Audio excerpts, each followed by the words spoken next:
Hello everybody, my name's John, a retired cook from the northeast of England in the UK, and welcome to my latest video recipe. And in this one I'll show you how to make these irresistible cheese and potato croquettes in a golden brown crispy breadcrumb coating. These are absolutely mouth-watering and very easy to make. You can see the ingredients list and full written method for this recipe on the recipe page on the channel's website, and the link to that page and lots more is in the description box under the video. Just find and click on the word more, and that'll give you access to all the relative links for this video, including our website store products. Okay, let's get on with this outstanding cheese and potato recipe. Right, start the recipe by washing and peeling your potatoes. Try to use a potato that's good for mushing. Now I'm using these British Redskins. They have a wonderful yellow flesh and mash great. Cut them into small chunks like these. Now just cover them with water. Now get them onto the heat and add a half teaspoon of salt. Once boiling, get the lid on and boil for 20 minutes. When the time's up, check the potatoes with a fork. If they pierce easily, they're done. Okay, mine's done and drained. First job is to season with plenty of white pepper and salt, but you can use black pepper if you prefer that. Now give those a good mash. And don't be tempted to add any butter to this recipe, there's enough fat in the cheese. And the first to go in is that cheese, and I'm using this extra mature cheddar in mine. Next to go in is the chives, followed by the onion, and I'm using this shallot in mine. And the last of the aromatics to go in is a little chopped garlic. Now give that a good mix. And a very quick mention to the channel's Patreon, PayPal, Super Thanks and YouTube's new membership supporters. I'll do the name splash and shout out a little later in the video. Time to add the flour, and the flour is the binding agent in this recipe. Once in, give it a quick mix to get it all combined. If you didn't have a binder, in this case the flour, these would simply fall apart during the cooking process. Right, dust your bench with a little flour. Turn the mixture out onto the flour. Now with your disposable gloves on, give it a quick knead to make sure it's all evenly combined. It should be cool enough to handle by now, but always check first. And that's the mixture complete. All there is to do now is to form the croquettes into the traditional cylindrical shape.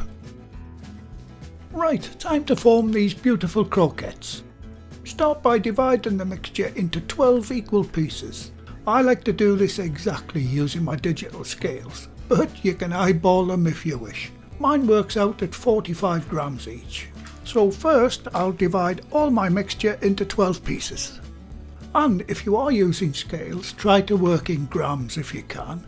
It's much easier and more accurate. Okay, that's all mine divided. Now to put the finished formed ones on, add a little cooking oil to a large plate. Next, give your bench a light dust with flour. Right, grab one of the pieces and form it into the final croquette shape like so. First, roll it into a ball, then a sausage shape. Place it on the floured surface and using your bench scraper, gently and very lightly roll it into a cylinder. Now tidy up the ends. And that's all there is to shaping them. Now get it onto the oiled plate. Right, that's the last one being finished off.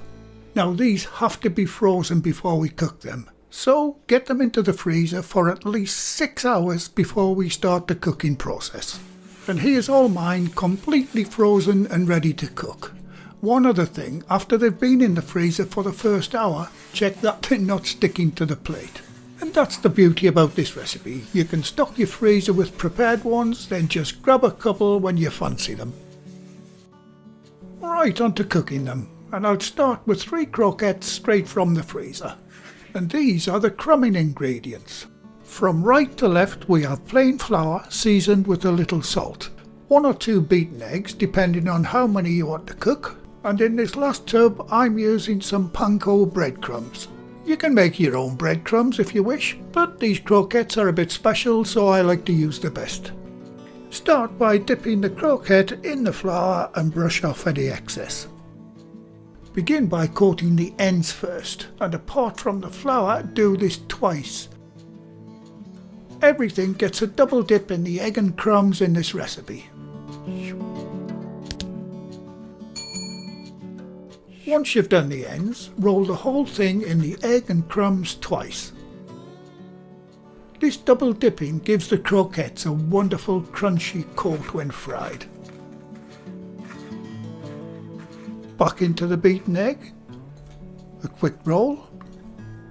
And by the way, if you have any breadcrumbs left at the end of the process, don't throw them out. You can put them in the freezer. Even if they've got a little bit of egg in, they'll freeze.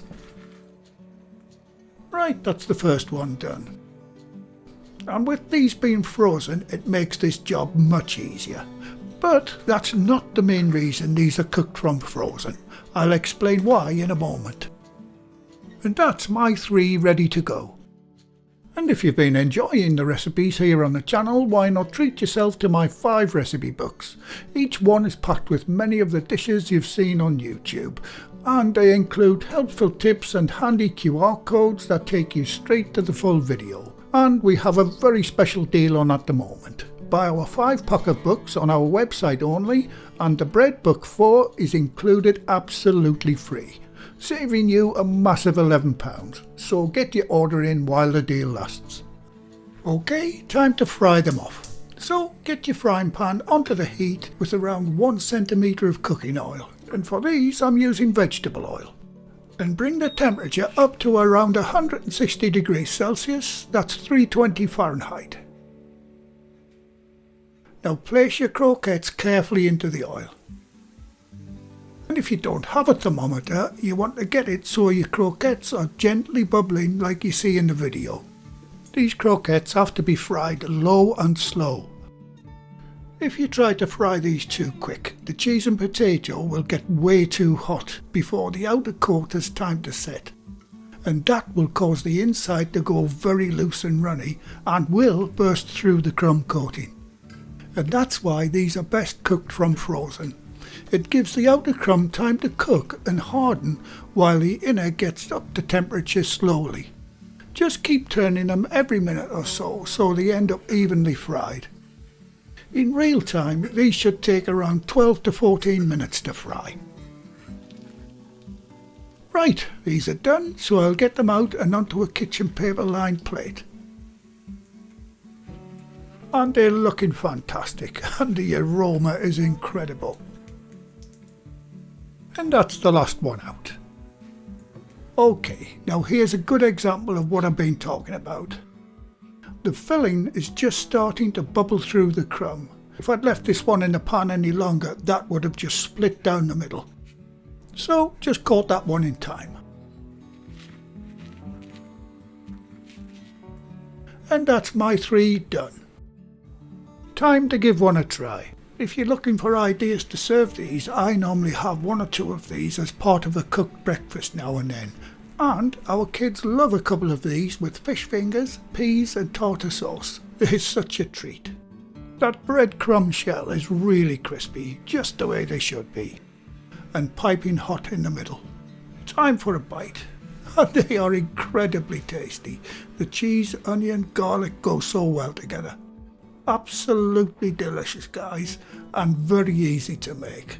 Definitely a big thumbs up for these, everyone. And as promised earlier in the video, here is the latest name splash and shout out list, including YouTube's brand new loyalty membership supporters. And they are Dermot Sloan, Jens K3250, Mary Ellen Cuno 9584, Virat Kessa-R3W, and Graham Douglas Mayer 3630. Thanks very much, guys. I really do appreciate all that you do in supporting the channel. Well, thank you again for watching. Please like, share, comment and subscribe by hitting the circle above. If you do subscribe, activate the bell icon next to the subscribe button on my channel page. And by doing that, you'll be automatically notified every time I upload a new video. And in the meantime, here's a few of my other videos and playlists that you may want to watch. So until the next time, be safe in your kitchen and bye for now.